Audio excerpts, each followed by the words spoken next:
ओम नमो भगवते वासुदेवाय नमः। नमस्कार दोस्तों, आप समस्त श्रोतागण का आपके YouTube चैनल जीवन अमृत पर हार्दिक अभिनंदन है। आज की वीडियो में आप रसपान करेंगे गीता महात्म्य कथा का 18वां अध्याय। इसके पहले के अध्याय का श्रवण करने के लिए आप सबका बहुत बहुत धन्यवाद। ऐसे ही अपना प्यार और सपोर्ट आगे भी दिखाइएगा। चलिए बिना देर किए आज की वीडियो का आरंभ करती हूँ। आप सबसे अनुरोध है कि कथा का श्रवण संपूर्ण करें। कमेंट बॉक्स में दिल से हरे कृष्णा अवश्य लिखें। ऐसा करने से एक सकारात्मक ऊर्जा का आदान प्रदान होता है। 18वें अध्याय का लोकोत्तर महात्म्य है। इसके संबंध में जो पवित्र व्याख्या है उसे भक्ति पूर्वक होकर सुनो। उसके श्रवण मात्र से ही जीव समस्त पापों से मुक्त हो जाता है। मेरुगिरी के शिखर अमरावती नाम वाली एक रमणीय पुरी है। उसे पूर्व काल में विश्वकर्मा ने बनाया था। उस पुरी में देवताओं द्वारा सेवित इंद्र साची के साथ निवास करते थे। एक दिन वे सुखपूर्वक बैठे हुए थे।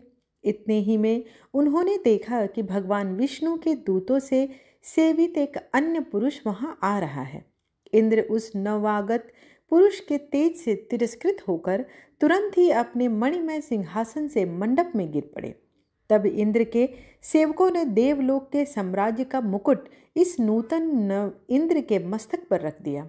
फिर तो दिव्य गीत गाती हुई देवांगनाओं के साथ सब देवता उनकी आरती उतारने लगे। ऋषियों ने वेद मंत्रों का उच्चारण करके उन्हें अनेक आशीर्वाद दिए। गंधर्वों का ललित स्वर में मंगलमय गान होने लगा। इस प्रकार इस नवीन इंद्र का 100 यज्ञों का अनुष्ठान किए बिना ही नाना प्रकार के उत्सवों से सेवित देखकर पुराने इंद्र को बड़ा विस्मय हुआ। वे सोचने लगे, इसने तो मार्ग में न कभी प्याऊ बनवाए हैं, न पोखरे खुदवाए हैं और न पथिकों के विश्राम देने वाली बड़े बड़े वृक्ष ही लगवाए हैं। अकाल पड़ने पर अन्नदान के द्वारा इसने प्राणियों का सत्कार भी नहीं किया है। इसके द्वारा तीर्थों में सत्र और गांवों में यज्ञ का अनुष्ठान भी नहीं हुआ है। फिर इसने यहाँ भाग्य की दी हुई ये सारी वस्तुएं कैसे प्राप्त की हैं?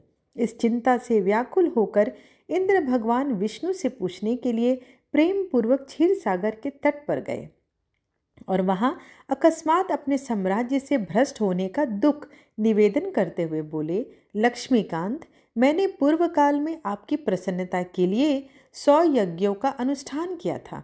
उसी के पुण्य से मुझे इंद्र पद की प्राप्ति हुई थी। किंतु इस समय स्वर्ग में कोई दूसरा ही इंद्र अधिकार जमाए बैठा है।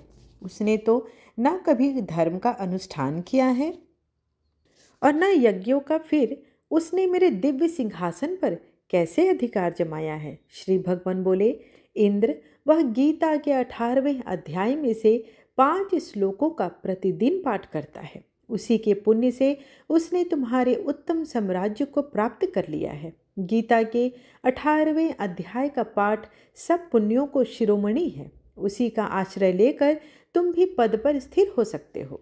भगवान विष्णु के ये वचन सुनकर और उस उत्तम उपाय को जानकर इंद्र भगवान ब्राह्मण का वेश बनाए गोदावरी के तट पर चले गए। वहां उन्होंने कालिका ग्राम नामक उत्तम और पवित्र नगर देखा, जहां काल का भी मर्दन करने वाले भगवान कालेश्वर विराजमान हैं।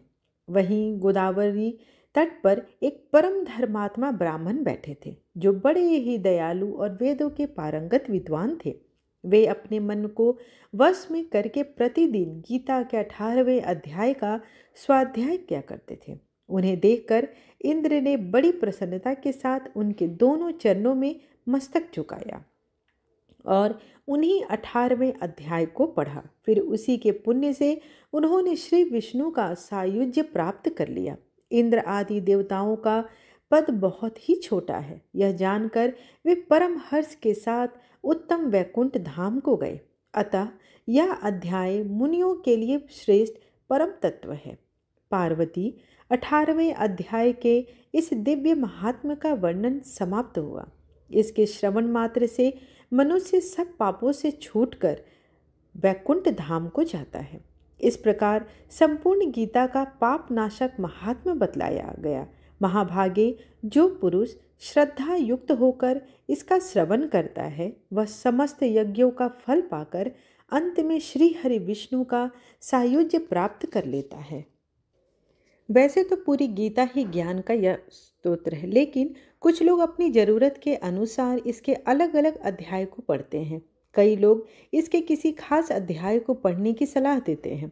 कुछ लोग गीता के अध्याय का 18वां अध्याय को बहुत महत्वपूर्ण मानते हैं। इसमें गीता के समस्त उपदेशों का सार एवं उपसंहार है। इसमें 78 श्लोक हैं। यह अध्याय पिछले सभी अध्यायों का सारांश माना जाता है, इसलिए आप इस अध्याय में पूरी गीता को पढ़ सकते हैं। इसमें भगवान ने जीवन के लिए व्यवहारिक मार्ग का उपदेश देकर कहा है कि मनुष्य को संसार के सब व्यवहारों का सच्चाई से पालन करते हुए ईश्वर जो प्रत्येक प्राणी के हृदय या केंद्र में विराजमान है उस पर विश्वास रखें, उसका अनुभव करें।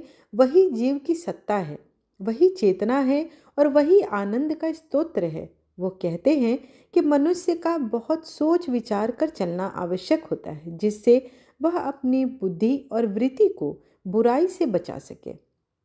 धर्म और अधर्म को, बंध और मोक्ष को, वृत्ति और निवृत्ति को जो बुद्धि ठीक से पहचानती है वही सात्विकी बुद्धि है और वही मानव की सच्ची उपलब्धि मानी गई है।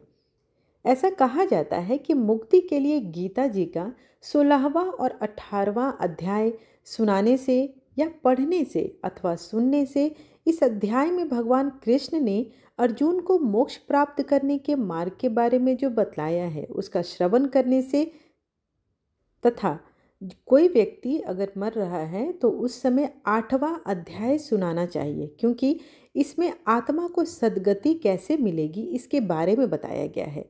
मरते हुए उस व्यक्ति को गीता का 8वां अध्याय श्रवण कराने से उसकी आत्मा को वैसी ही सद्गति प्राप्त होती है। इस अध्याय में आत्मा और परमात्मा के संबंध के बारे में बताया गया है। इस अध्याय को सुनने के बाद व्यक्ति को मरते समय परमात्मा को ठीक से याद करने का मौका मिल जाता है। आशा करती हूँ कि आज की जानकारी आपको लाभप्रद लगी हो। अगर वीडियो अच्छी लगे तो लाइक शेयर करना बिल्कुल ना भूलें। धन्यवाद।